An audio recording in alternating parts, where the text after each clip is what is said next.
Amigas y amigos del programa A Ocho Columnas, de nuevo con todas y todos ustedes.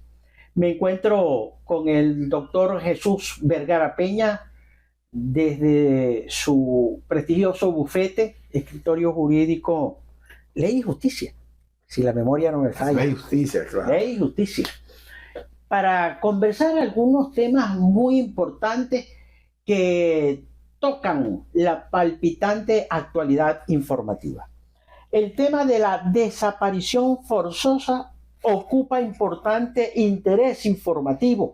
Muchos portales han titulado y han trabajado esta información y hoy queremos conocer un poco sobre este importante suceso. ¿Qué es la desaparición forzosa? ¿Quién regula? ¿Qué órgano jurídico la regula? ¿Qué ley? ¿Cómo está planteado en nuestro ordenamiento jurídico penal este tema de tanto interés por estos días? Jesús, bueno, bienvenido al programa. Gracias, Galicia. Saludos a todos los televidentes de A Ocho Columnas. Así es, televidentes, radio oyentes y de redes sociales. Y redes, a todos donde llegan estas ondas y esta imagen. Efectivamente, actualmente hemos visto lo que se llama la desaparición forzada de personas, que es una práctica que se viene cometiendo y que se viene denunciando últimamente. Pero, ¿qué es la desaparición forzada de personas? ¿Y cómo está regulado? Nuestro Código Sustantivo Penal, este Código Penal, establece en el artículo 180-A, que fue la reforma, lo que se considera desaparición forzada. Voy a permitir leerlo. Dice: la autoridad pública, óiganlo bien, sea civil o militar o cualquier persona al servicio del Estado que ilegítimamente prive de su libertad a una persona y se niegue a reconocer la detención o dar información sobre el destino o la situación de la persona desaparecida, impidiendo el ejercicio de sus derechos y garantías constitucionales y legales, será castigado con pena de 15 a 25 años de presidio. ¿Cuáles son los supuestos? Primero, detener a una persona ilegítimamente, sin haber sido detenida en flagrancia, sin haber mediado una orden de aprehensión de un tribunal, y sea detenida y se desaparezca. Tuvimos el caso de la colega Rocío San Miguel, abogada, comunicadora social y defensora de los derechos humanos. Ella fue detenida en su casa, se la allanó, y cuando sus abogados fueron a indagar, sus familiares, dónde estaba, cuál era el motivo, cuál era la causa, ninguna autoridad respondía, daba información.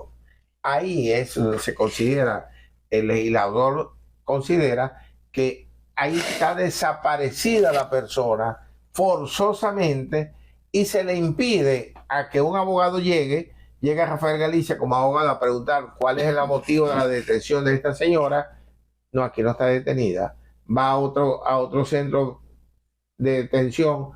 No, aquí no aparece. Y así se recorren todos los centros de detención y van a los hospitales y van a la morgue y nada, no aparece la persona. De pronto, como sucedió en este caso, apareció el titular de la acción penal, el fiscal general de la República, anunciando la detención de esta persona, pero ya habían mediado más de 24 horas.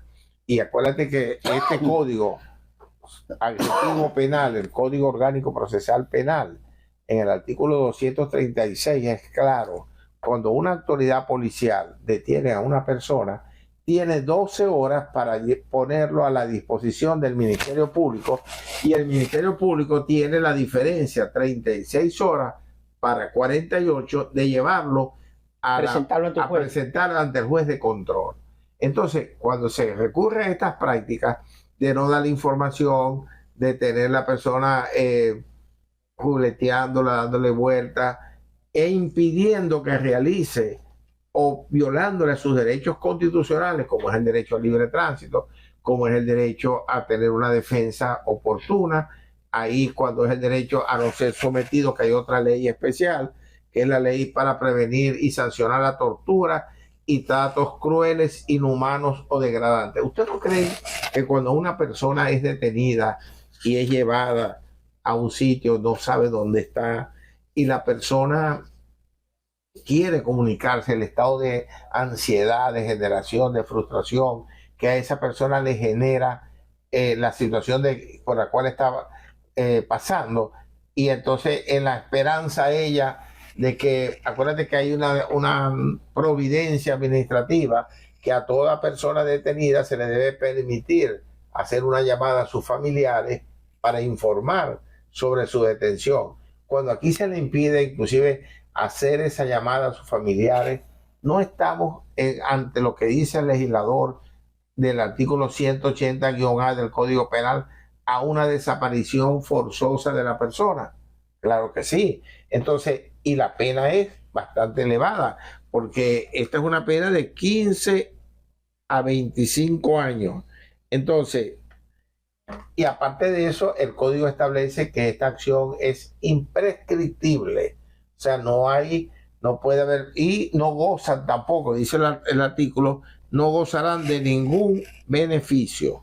Entonces, hay otra excepción, que es que lo que se llama el informante arrepentido, si la persona dice acá el código, si quienes hubieran participado en actos que constituyan desaparición forzada contribuyen a la reaparición con vida de la víctima o dan voluntariamente informaciones que permitan esclarecer casos de desaparición forzada, la pena establecida en este artículo podrá ser rebajada en sus 2/3 partes. O sea, no es que va a salir absuelto, sino que le van a hacer una rebaja. Acaba de suceder el caso, no en Venezuela, sino en Chile, del teniente Ronald Ojeda. Ya vamos a hablar de ese caso, Jesús, de manera puntual. ¿Es nuevo esta tipificación de la desaparición forzosa en nuestro ordenamiento jurídico penal? Esto es del 2005. Entonces, tiene bastante tiempo. Claro, esta fue la reforma del código, la última reforma del código penal. En la última reforma del código. Ahora, ¿hay suficiente conocimiento en nuestras autoridades de la existencia de esta disposición? Bueno, acuérdate que hay un principio... Porque ONG reportan... Sí, hay un principio que dice que el desconocimiento de la ley no exime de su cumplimiento. Indudablemente que los que están al frente de los órganos de seguridad del Estado, bien sean civiles o militares, son conocedores del ordenamiento jurídico.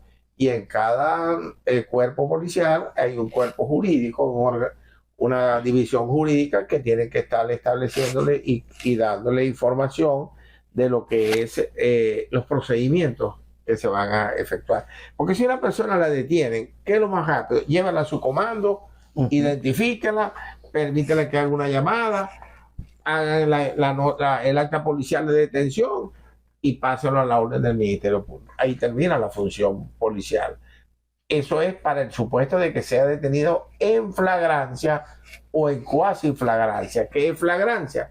Cuando la persona se detiene en el momento cometiendo el hecho o a escasos minutos de haberse cometido el hecho o va siendo perseguido por la autoridad o por el clamor público, eso se considera flagrancia. Si la persona están llamando, mire que aquí hay unas personas en una casa que están hurtando, están robando, tienen como rehenes unos familiares, bueno, y llega la autoridad, dialoga con ellos, se entregan, fueron detenidos en flagrancia y fueron llevados al cuerpo policial para la efectiva acta policial, identificación y notificar inmediatamente al Ministerio Público para que el Ministerio Público proceda conforme le establece el Código Adjetivo Penal, el 236 del COP, y lo lleve a un juez de control en las próximas 36 horas. Ese es el procedimiento normal, adecuado, pero últimamente se han visto desviaciones de personas que son detenidas, que no aparecen y que luego aparecen muertas, sí. fallecidas. Sí, como el caso que vamos a hablar porque tenemos que ir a una pausa y al retorno continuamos conversando cuáles serían las consecuencias jurídicas de la inobservancia de esta disposición de presentar a la persona detenida en los lapsos establecidos en nuestro ordenamiento penal. Estoy conversando con el doctor Jesús Vergara Peña, abogado penalista. Breve pausa y continuamos con todas y todos.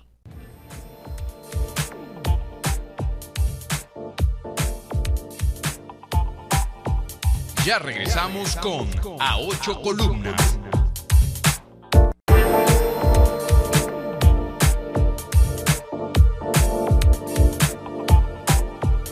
Continuamos con A Ocho Columnas. Continuamos nuestro programa A Ocho Columnas conversando con el doctor Jesús Vergara Peña desde su moderno escritorio jurídico Ley y Justicia. Bueno, doctor Vergara, ¿cuáles serían los efectos, las consecuencias de la inobservancia de esta disposición de presentación de la persona una vez detenida? Eso tiene su incidencia en el proceso que se inicia. ¿Son atenuantes, son agravantes? No, inclusive son agravantes porque, fíjate, el medio de comisión de este delito de desaparición forzada es la privación ilegítima de la libertad. Correcto. No dar información a las autoridades, no dar información al público, a los familiares e impedirle a la persona el ejercicio de sus derechos constitucionales. Indudablemente que cuando un funcionario policial detiene a una persona y no lo ingresa a su comando, no notifica a su jefe inmediato de la detención de una persona que no ha sido detenida en flagrancia, porque los casos más sonados son de políticos y los políticos los sacan y los detienen sin una orden que medie una orden judicial de privación de la libertad y no notifican inmediatamente. Esa privación ilegítima de la libertad es el medio de comisión de este delito que tiene una pena de 15 a 25 años. Son 20 años como término medio. Y lo más grave aún, no tiene prescripción, es imprescriptible y tampoco goza de beneficio. O sea que tiene que cumplir las 3/4 partes de la pena para que pudiera obtener una fórmula alternativa a la prisión. Claro. Yo considero, y a muchos funcionarios policiales se les recomienda, se les sugiere, igual que esta ley para los tratos crueles, inhumanos y degradantes. Sobre eso quisiera consultarte, ¿qué se regula en nuestro ordenamiento jurídico en esta materia de tratos crueles, denigrantes, de tortura? Sí. Mi generación no conoció la tortura. Bueno, o sea, nosotros no habíamos escuchado hablar de eso. Sí, fíjate que la ley especial, la ley que es sancionada en el 2012, Gaceta Oficial reciente, 40.212 y Gaceta Oficial 40.286 del 4 de noviembre del 2013, el reglamento. Entonces, ¿qué dice acá el artículo 5 de la ley? ¿Qué entiende la gente por tortura? A los efectos de la ley, tortura son actos por los cuales se inflige intencionalmente a una persona dolores o sufrimientos, ya sean físicos o mentales, con el fin de obtener de ella o de un tercero información o una confesión de castigarla por un acto que haya cometido, o de intimidar o coaccionar a esa persona o a otra por cualquier razón basada en cualquier tipo de definición. Fíjate en la tortura. Ahí a mí me contaba mi difunto padre que cuando la dictadura de Marcos Pérez Jiménez, aquí colocaban a los políticos en lo que llamaban la seguridad nacional. Los colocaban, los amarraban, los crucificaban como Cristo en una cruz, y había una gota de agua que les caía. Y en un cuarto oscuro. Eso es tortura psicológica y daño físico. Bueno, eso es a los efectos de tortura para obligarlo a que delataran a los demás compañeros que estaban. Una prueba de eso fue el conocido político zuliano, médico, Jesús Ángel Paz Galarraga. Sí. Fue sometido a tortura, tratos crueles, inhumanos y degradantes en la seguridad nacional. Reconocido médico, Ángel Emiro Gobea, tantos que han pasado. A mí me contó Hugo Soto Socorro que fue sometido a tortura. Y con lo voluminoso pero imagínate, del difunto Hugo Soto. Imagínate. Que pasa su alma. Bueno, ahora, ¿qué es trato cruel? Son actos bajo los cuales se agrede o maltrata intencionalmente a una persona, sometida o no a privación de libertad, con la finalidad de castigar o quebrantar la resistencia física o moral de ésta, generando sufrimiento o daño físico. Fíjate, se agrede o maltrata intencionalmente a una persona. Cuando una persona la colocan en el sol, no es trato cruel. No le dan agua, no le permiten ir al baño. Ahora, ¿con qué intención el cuerpo policial aplica con la finalidad de que las personas confiesen o delaten a otra persona? Esa es y eso es un delito, porque esto está hay una convención que Venezuela es signataria y por eso sale esta ley, porque Venezuela esta ley sale como consecuencia de la Convención Americana sobre los tratos crueles, inhumanos y degradantes. Y acuérdate que el artículo 23 de la Constitución establece que los pactos, acuerdos internacionales que Venezuela suscriba son ley interna en Venezuela y privan sobre la legislación interna. O sea que esta ley es producto de una convención que Venezuela aprobó. ¿Y qué es trato inhumano o degradante? Son actos bajo los cuales se agrede psicológicamente a otra persona, sometida o no a privación de libertad, ocasionándole temor, angustia, humillación o un grave ataque contra su dignidad con la finalidad de castigar o quebrantar su voluntad o resistencia. Entonces, cuando a una persona la degradan, le quieren exponerla al desprecio público, quieren, por ejemplo, revelarle algún secreto, de un familiar, de él mismo. Entonces, eso es un trato inhumano, degradante a la persona. Entonces, a veces el trato cruel, el inhumano y el degradante son una misma cosa, porque con un mismo trato cruel puedes fondarle un trato, una tortura, un trato cruel, un inhumano y degradante. Entonces, nosotros, el Estado venezolano, tiene que ser garante del respeto a los derechos humanos. El Estado venezolano, fíjate que los delitos contra los derechos humanos son imprescriptibles por mandato constitucional, artículo 271, no se les olvide eso. Son imprescriptibles. Quiere decir que si lo cometieron hoy, mañana o pasado, lo pueden juzgar. Acuérdense, Pinochet fue condenado y había salido, había entregado su mandato.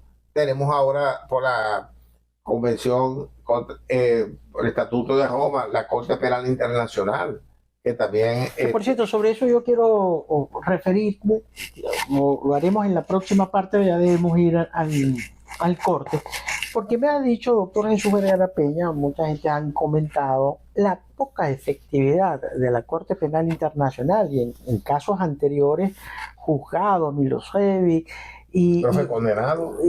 Pero digamos la dilación de la sentencia, la poca efectividad, ya cuando se hacen la sentencia, los gobernantes ya están fuera del poder, ya están muchas veces hasta ancianos. Bueno, vamos a la pausa y regresamos en esta amena conversación con el doctor Jesús Vergara Peña, abogado penalista.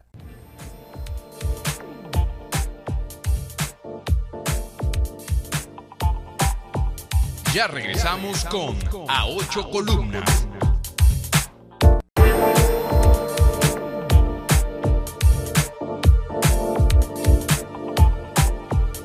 Continuamos con A Ocho Columnas.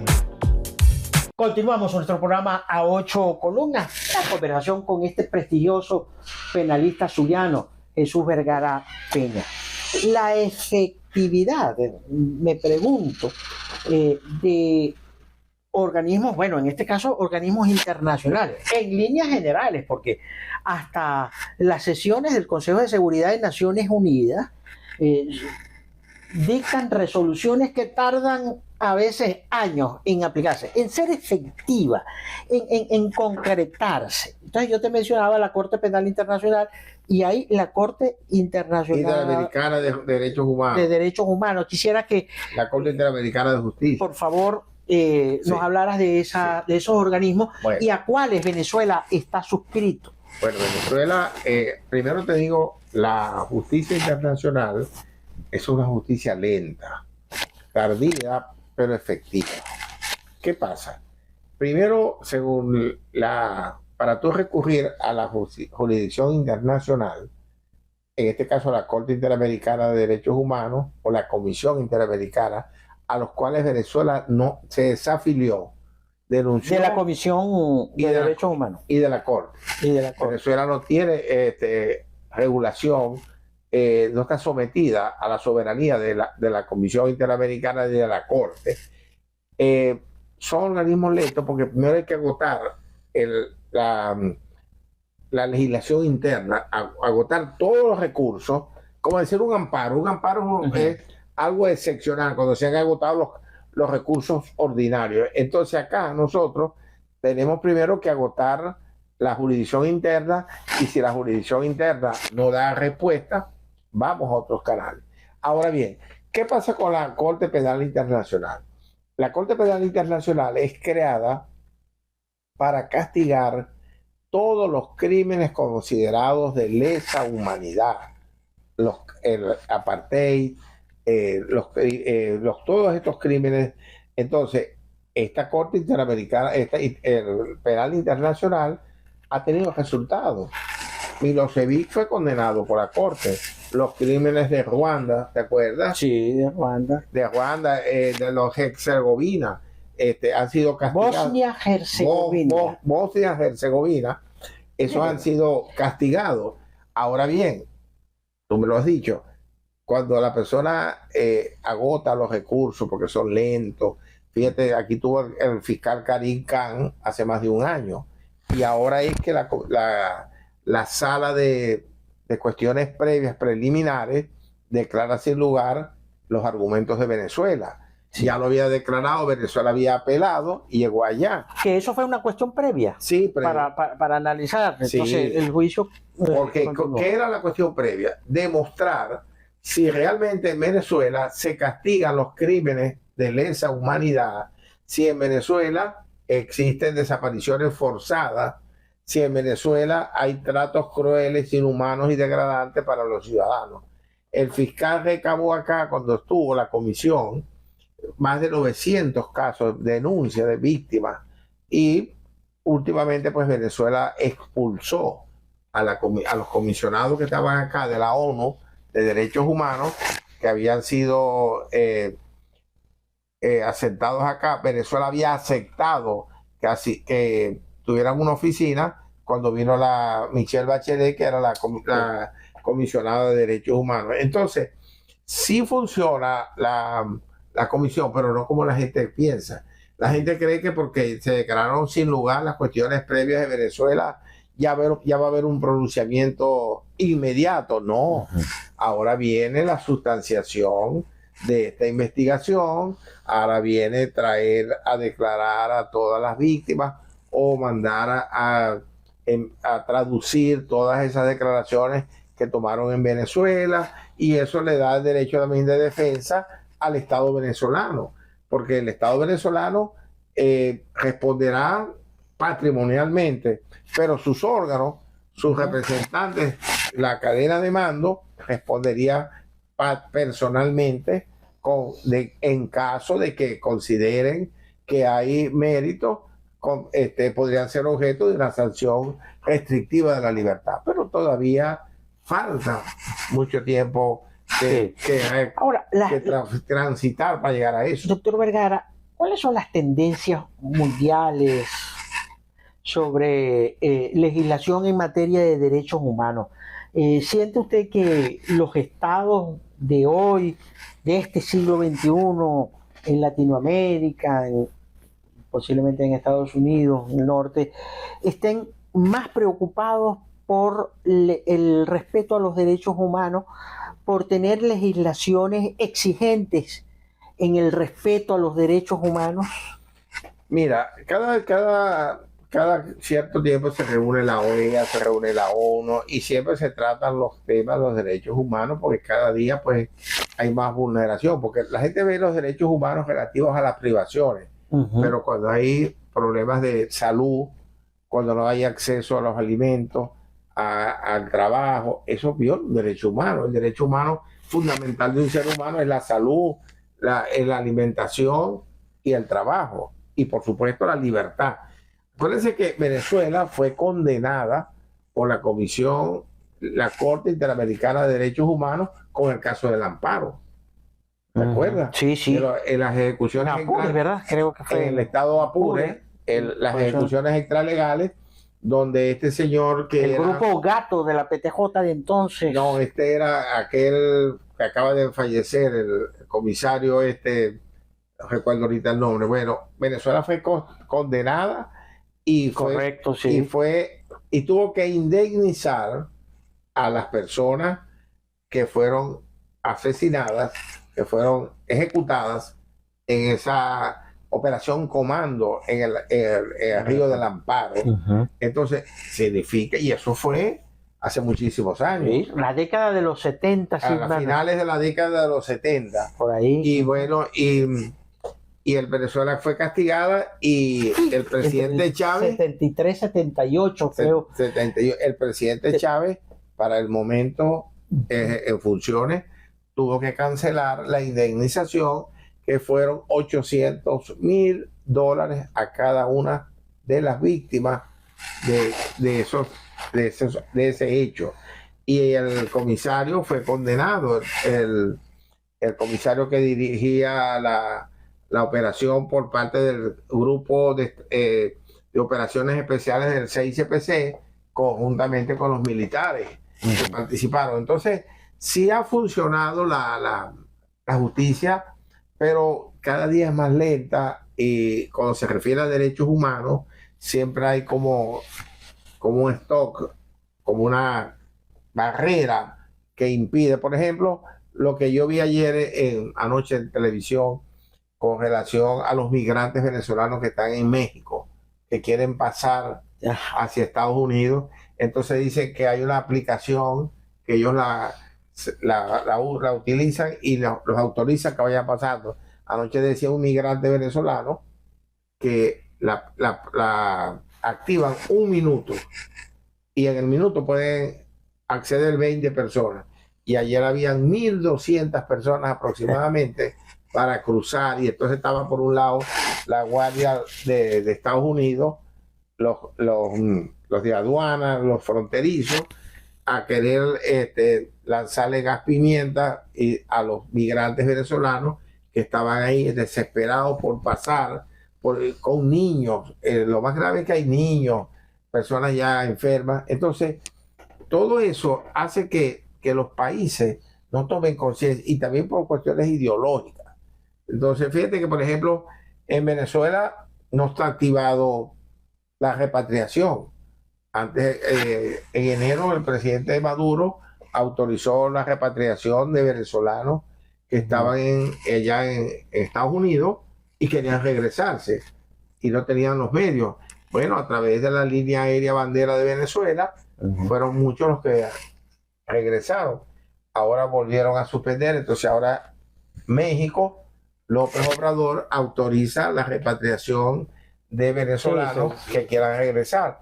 Pero como vemos, todo es un panorama bastante oscuro, tenebroso. Cada día pues las violaciones de derechos humanos son más graves. Hablamos la desaparición forzada del último, del teniente Ronald Ojeda. Fue sacado de su casa en horas de la madrugada, por personas que utilizaban un uniforme de la PNI de Chile, y finalmente apareció el cuerpo desmembrado, enterrado, y arriba le colocaron cemento. ¿Para qué? ¿Para qué? Para evitar que pudiera ser identificado. Porque tú sabes que a través de la parte ósea pueden buscar el ADN y lo pueden identificar. Entonces estaba totalmente desmembrado y con cemento. Afortunadamente, la persona, un menor de edad, un adolescente de 17 años, fue detenido y planteó y relató todo y llevó a la comisión al sitio, en una comuna que llaman allá bastante marginal de Chile, y señaló el sitio exacto donde estaban los restos, o lo que quedaba de los restos desmembrados de Ronald Ojeda, y fue exhumado y pudieron hacer las pruebas de... ¿Qué te ha parecido la actuación de la Fiscalía chilena, el gobierno chileno, de las autoridades chilenas? ¿Cómo han manejado este caso? Yo creo que lo han manejado bastante bien, muy prudente, han sido muy cautelosos en dar informaciones, esperando pues tener claro y bien identificada a las personas antes de proceder a dar como acá, porque acá se dan falsos positivos y aquí informan antes, y aquí funcionarios de la más alta jerarquía revelan todo lo que dice la investigación, sabiendo que el código establece muy claro que las actas de la investigación son secretas para los terceros, y aquí se revela por completo todo lo que van a hacer, lo que hace una persona. Bueno, vamos a la pausa y al retorno cerramos esta conversación con el penalista zuliano Jesús Vergara Peña. Transmitimos desde su escritorio jurídico Ley y Justicia. Ya venimos, vamos a preguntarle sobre el ejercicio profesional por estos días aquí en Maracaibo, Estado Zulia. Ya venimos.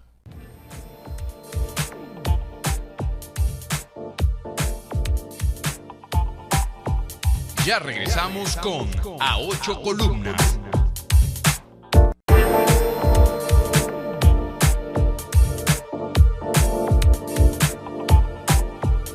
Continuamos con A Ocho Columnas. Cerramos nuestro programa A Ocho Columnas aquí con el doctor Jesús Vergara Peña, además gremialista, además tesorero de la Federación Venezolana de Abogados. Por cierto, ¿qué pasó con las elecciones del Colegio de Abogados, doctor Vergara? Bueno, mío. Las elecciones del Colegio de Abogados son un misterio. Desde el año debería de haberse celebrado en el 2004. Imagínate. Y no se han celebrado, ¿no? A pesar de que hay una sentencia de la sala electoral del año 2014, o una decisión de un desacato que consideró la sala electoral contra la comisión electoral, le impusieron una multa, se ordenó hacer el cronograma, el presidente de la comisión, el doctor Palmar, presentó el cronograma ante la dirección de gremios y sindicatos, y estaban fijadas para el 23 de noviembre y fueron suspendidas con ocasión del referéndum aprobatorio del caso del Esequibo, y no se ha pronunciado más el Consejo Nacional Electoral. Algunos dicen que no van a haber elecciones durante este año, aun cuando esto sea una ejecución de sentencia. Pero bueno, aquí puede pasar de todo. Así que bueno, estamos en la espera de ver si realmente se van a dar o no. Sí, estuve analizando la situación del tema del ejercicio profesional de la abogacía en la región zuliana, Jesús. ¿Cómo están funcionando los tribunales? ¿Cómo está funcionando la fiscalía? Por allí conocí al nuevo presidente del Circuito Judicial Penal. En fin, ¿cómo se está ejerciendo el derecho aquí en la región zuliana? Bueno, el derecho está torcido como tal país. Realmente el ejercicio hay mucha vulneración, violaciones éticas de parte de los colegas hacia otros. Hay una cuestión que es muy deleznable, como es la competencia desleal. Tú, Rafael de Galicia, te has formado, tienes tu posgrado, tienes tantos años de ejercicio, te vienen a buscar para un caso, tú lo analizas, estimas unos honorarios, y cuál es tu sorpresa que una vez que tú estimas, das hasta la solución, el cliente consulta a otro abogado de menos conocimientos y todo, y entonces estima unos honorarios quizás por el suelo de un 90% menos que lo que cobra otro, lo cual atenta pues contra el libre ejercicio. Aparte de eso, la situación económica del país es bastante fuerte, y la mayoría de las personas que, por lo menos en mi caso, ejerzo la materia penal, la mayoría de las personas pues son asistidas por defensores públicos de presos porque carecen de los recursos económicos, y los que tienen la posibilidad, entonces caemos en estas situaciones de competencia desleal, lo cual ha generado enfrentamientos entre colegas en el Palacio de Justicia. Vemos pues, mira, es degradante, deprimente ver, inclusive tenemos un canal de televisión que lo pongo a la orden de Abogados TV, de la Federación de Colegios de Abogados, donde un colega se está promocionando $100 por una audiencia de presentación. Yo creo que tú lo viste. Sí, lo vi. $150 por una audiencia preliminar, documentos a $7 y otros a $10. Entonces, ahí juega un papel muy importante los colegios de abogados, porque nosotros como federación somos el ente rector de las políticas, pero las ejecutorias corresponden a los colegios y más allá a los tribunales disciplinarios. La mayoría de los tribunales disciplinarios de Venezuela, de los colegios, están inactivos porque los miembros de los tribunales se han ido. Por ejemplo, en el Zulia tenemos un tribunal disciplinario, pero los principales se han ido del país. Por lo menos, si son 5 o 3 están fuera. Martín Navea, Armando Montiel, Armando Pérez, que son los principales, no están en funciones. Entonces, eso hace pues que... Y ahí no se incorpora el suplente de los suplentes. En algunos de los suplentes también se han ido. Entonces, hay estados, por ejemplo, como Trujillo, Falcón, por decirte un ejemplo, que su tribunal disciplinario no funciona. Entonces, la gente pretende ir a la federación a colocar las quejas, y nosotros no podemos atender eso porque escapa dentro de las funciones que nos establece el artículo 46 de la Ley de Abogados. Nosotros somos rectores de las políticas, y lo que hacemos es enviar eso al tribunal disciplinario de adscripción del colega. Pero si el tribunal disciplinario del colegio, donde está el colega inscrito, no funciona, entonces queda una impunidad. Y esto ha generado impunidad, y también falta una campaña de concientización de los colegios hacia sus agremiados en relación a lo que es el código de ética, lo que es la ética, lo que es el trato cordial y racional tolerancia. Nosotros vemos con preocupación cuando tú llegas a un despacho, bien sea fiscal o bien sea judicial, hablar con un fiscal o con un juez y te mandan a esperar, espere ahí, anótese en el libro. Espere y espere. Y espere y pasa. Entonces, cuando un abogado llega a un despacho, no va a saludar al titular de ese órgano en el momento. Va en una función profesional y él tiene que hacer varias actividades, y si en cada oficina que va, por ejemplo, en cada fiscalía, lo mandan a esperar 2 o 3 horas, en un día habrá podido atender 2 casos. Entonces, ahí es donde nosotros llamamos a la conciencia, a los operadores de justicia, a los que están en funciones jurisdiccionales, de fiscales, de jueces, de notarios, de registradores, atender con la prontitud, como dice el Código de Ética, al colega abogado en el ejercicio. Yo la otra vez decía en la fiscalía, yo no estoy diciendo que si van 10 abogados van a atender a los 10 abogados, no. Hagan entonces pasa un abogado y después pasa un cliente, un usuario. Pero no, primero es en el orden que están llegando todos. No, no puede ser. Otra vez yo tuve que salir de la fiscalía. No, a usted le toca el número 6.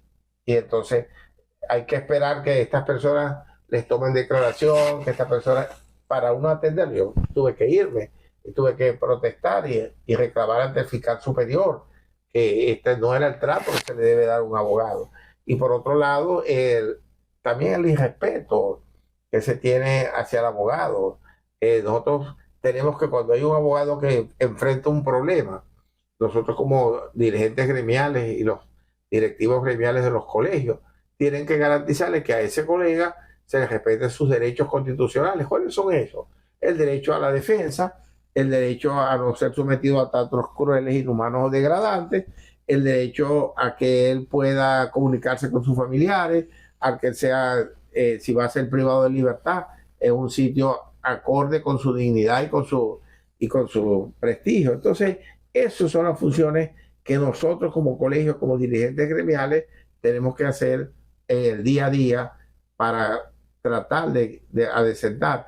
Ahora hay un nuevo presidente del Tribunal del Circuito Judicial Penal, el doctor José Petrillo Rodríguez, el cual no tengo el placer de conocerlo. Supe que había tenido una reunión con un grupo de dirigentes gremiales y abogados. Lamentablemente yo estaba fuera del país, no pude asistir, pero próximamente le voy a pedir una audiencia en mi condición de directivo de la federación para ver qué alianzas podemos hacer en beneficio de los abogados. Por ejemplo, aquí no hay, es deprimente ir al Palacio de Justicia. Ya te iba a preguntar por las condiciones del Palacio. Del Palacio, ahorita que la estamos reparando, pero tú llegas a un sanitario y no hay baños. Los baños son horribles, ¿no? Un abogado o una abogada, más que todo, que quiera hacer una necesidad imperiosa, vigente, fisiológica, no puede ir ahí porque se enferman. Eso, sí. Yo recuerdo que años atrás el Colegio de Abogados le solicitó a la antigua presidenta del circuito que el colegio podía reparar los baños y podía tener un personal ahí para que los abogados y se negaron a recibir ayuda del Colegio de Abogados, se negaron a permitir que se designara o se destinara un baño para los profesionales. Entonces, allí, en ese circuito judicial penal, la situación climática es horrible. Acuérdate que ese circuito fue inaugurado en el año 1994. Ya hacen, ¿qué? 30 años. ¡Wow! Bastante. Creo que fue en el gobierno de Álvarez Paz. No, el gobierno de Caldera, en 94. Me acuerdo la difunta doctora Trina Caldera de Hernández, fue la que estuvo como magistrada del Consejo de la Judicatura de inaugurar esto. Eso era bellísimo. El clima estaba climatizado porque tenía... ¿Tú te refieres a Bancomarra? No, a los edificios penal. De los tribunales penales, claro. Bueno, el Palacio de Justicia Penal, la doctora Trina, eso tenía chiller, la automatización, los aires eran de agua, chiller, con paneles que hacían paneles de hielo y daban, eso era bellísimo. Claro, han pasado más de 30 años, claro, y el uso racional del equipo cede. Entonces los jueces ahí soportan, algunos jueces compran equipos portátiles y los colocan en su despacho, pero las salas donde están los abogados, donde están los funcionarios, eso es un calor horrible.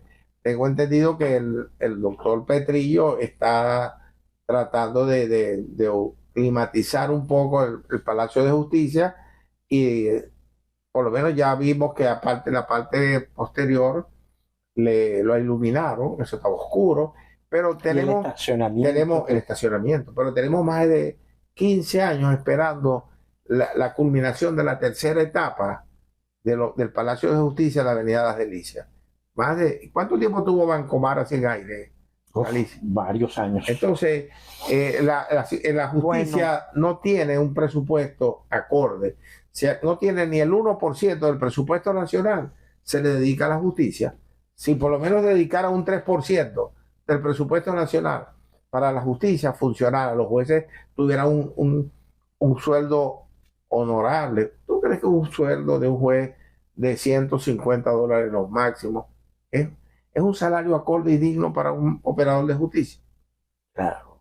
Entonces, es lamentable. Bueno, se nos terminó el tiempo. Quiero agradecerle al doctor Jesús Vergara Peña la gentileza que ha tenido en atendernos aquí en su escritorio jurídico Ley y Justicia para tocar estos temas tan importantes. Seguiremos pendientes gracias.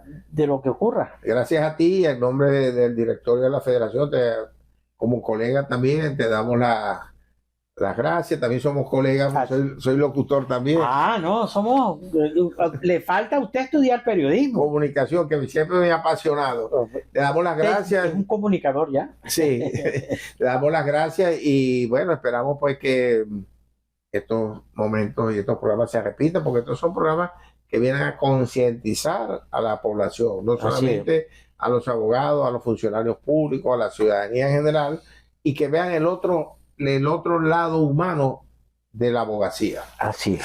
Bueno, muchísimas gracias al doctor Jesús Vergara Peña por estos minutos con nosotros. Sigan con nuestra excelente programación. Será de noticias. Y donde está la noticia, Está Galicia. Más vale creer en Dios que en hombres poderosos. El Señor bendiga sin límites al pueblo zuliano.